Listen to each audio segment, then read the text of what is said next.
Hi, my name is Crystal and I'm the Deslob student.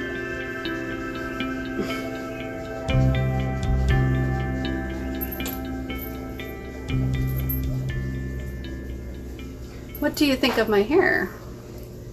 I added some blue and purple to the spots that were near my roots. That way it just looks more like a universe mermaid transitional sort of thing rather than just straight black and mint. It's the day after Christmas, so I'm still in my comfy Christmas thing here. Today we're going to talk about two different things. One, we're going to talk about making quick meals. You want to say hi? I'm making a meatball. What is it called? Hawaiian meatball? Something or other? Sweet and sour. Sweet and sour meatballs. I just broke the bag. This is called Hawaiian meatballs, and they're like a sweet and sour meatball thing. It's got pineapples, red bell peppers, and I think these are turkey meatballs. My friend was kind enough to make us some frozen meals, so all we had to do was throw it in the oven or throw it in a crock pot, ready to eat, ready to cook meals and so that's one of them. She did all the work, but I paid her for the groceries.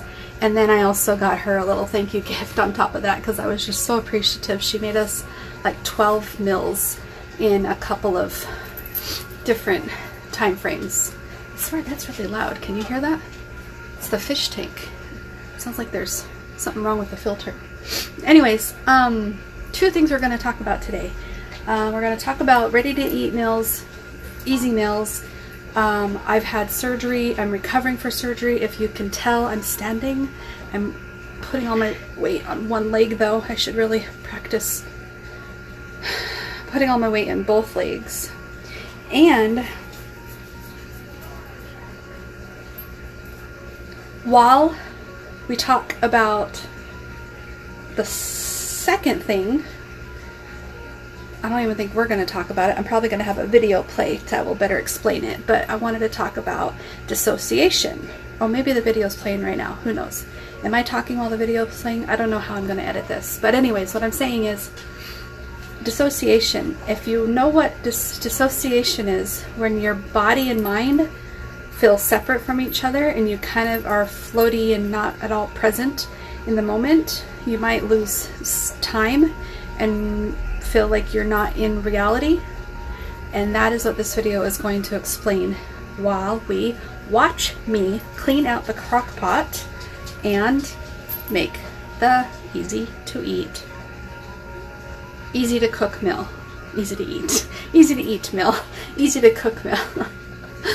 Okay, let's get started. Hey everybody, today we're going to talk about dissociation because it's much more common than people think. Research shows us that over 50% of people will have at least one dissociative episode in their lifetime.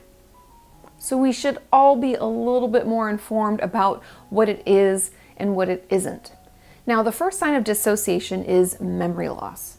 Like, have you ever driven yourself home from work and not remembered how you got there? Guilty. Or gotten some intense news and you don't remember the rest of your day after receiving that news? Memory loss is by far the most common symptom of dissociation, and one that, if we take the time to think about it, is pretty easy to identify. The bottom of it wasn't coming up. It was very stuck on, so I heated it up in the crock pot. That's my secret to getting the gunk off. I'm sure other people do that too, right? And it makes sense why it happens, right? Because if you remember, dissociation occurs when what's going on in our life is just too much to deal with or too much to process in the moment. So our brain pulls the ripcord on reality just for a minute or so that we can get through it and be okay. dissociation pulls us out of our body or environment, or possibly both. If we aren't present in our mind when we're doing things, it's going to be incredibly difficult to remember what we're doing or what's going on. We can even come to while doing things and have no idea what it is we're doing or where we are. And I've heard of this happening to many of you when you have a big presentation or do something that you're scared of. Since it's too stressful or overwhelming for our system, our brain just pulls us away from it for a minute until it's okay for us to return to our own consciousness. I know that sounds kind of weird, but that's just how it works. And this can be the most uncomfortable trait of dissociation, and why most of you have told me that you wish it would just go away altogether. But remember, dissociation is protective. And as we process through what's causing it, like maybe it's a past trauma or a specifically stressful situation or what have you, and even building up our own resiliency, right? So that we're able to manage stressful events as they come, as we do all of that, it can and will go away for good. The second sign is feeling like you're watching yourself do something and you don't have any control over it or what you're doing. And I know this one sounds a bit more intense, but if we think about it, it's really amazing what our body and brain can do to keep us going and to get through tough situations. And sometimes I think it can be good, even if we hate the dissociation now, it can be good to be grateful for the times it allowed us to survive and keep going. The third sign is feeling lightheaded. Ooh. I know many of you are already thinking, well, Katie, there are a lot of reasons that someone could feel lightheaded, and you are correct. However, when this symptom pairs with another one that we're discussing here, then it's possible that it's associated with your dissociation and not the fact that maybe you stood up too fast or whatever. When we feel disconnected from ourselves or our environment, this can cause us to feel faint. The fourth sign is that we don't feel any pain.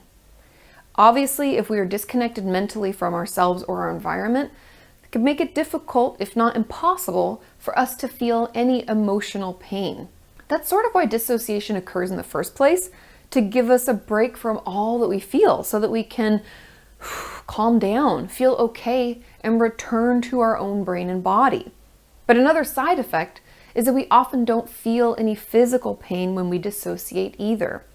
And this has been the reason that many of my patients self-injure. Self-injuring helps them to bring themselves back and make them feel something, or at least, that's what I've heard. That's what you guys have told me.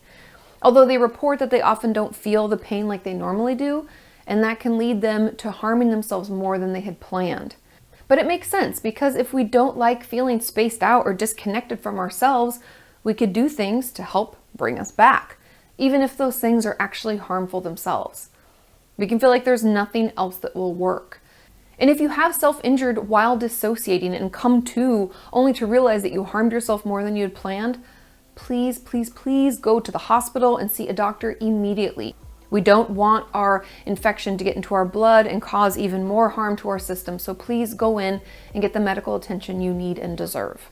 Finally, the fifth sign is that we can feel like we don't know who we are.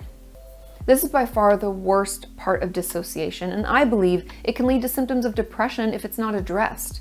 That's why it's vitally important that if any of these symptoms sound familiar to you, that you let your therapist know or reach out to a therapist in your area. So reach out, speak up, and start figuring out if you struggle with dissociation. And if so, what's causing it? Because it's just a coping skill to get us through a distressing time. And the sooner we figure out why it's happening, the sooner we can work to heal that wound and stop it from happening again. Just like anything, the longer we ignore it, the worse it will get. But with the right support and professional help, it can and will get better. Thank you so much for watching, and I will see you next time. Bye. So, yes, I ended up forgetting, losing time, spacing out, completely forgetting that I was in the middle of making dinner when I put the crock pot on high with the soapy water to try to loosen up that gunk. So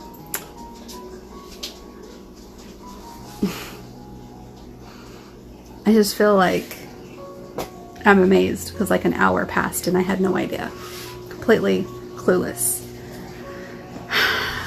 I know that my ADHD has something to do with that, but also the dissociative symptoms have come full force since having a lot of leg pain and from having a lot of stress, anxiety, depression, leg pain. It's been too much for my brain to take, so I think it's my brain's way of protecting myself. And yeah, it's like its own natural anti-anxiety pill. Without having to take an anxiety pill, my brain's chillaxing and not worried about anything, really. So it's not a bad thing, but it can be a problem. And that is what the doctor most recently diagnosed me with, was a dissociative disorder, along with ADHD and complex PTSD. It's called PTSD in the DSM, but it's complex. It's not one traumatic event. It's several traumatic events over a long period of time, from childhood and whatnot. So that's just the update that's going on with me. Those are the two things I wanted to talk about. Was ready to cook meals while we talk about dissociative symptoms. So if you understand or relate or have anything you want to say or share in the comments, please do so, but please remember to do it kindly. And yeah, we'll see you next year. Talk to you later. Bye-bye.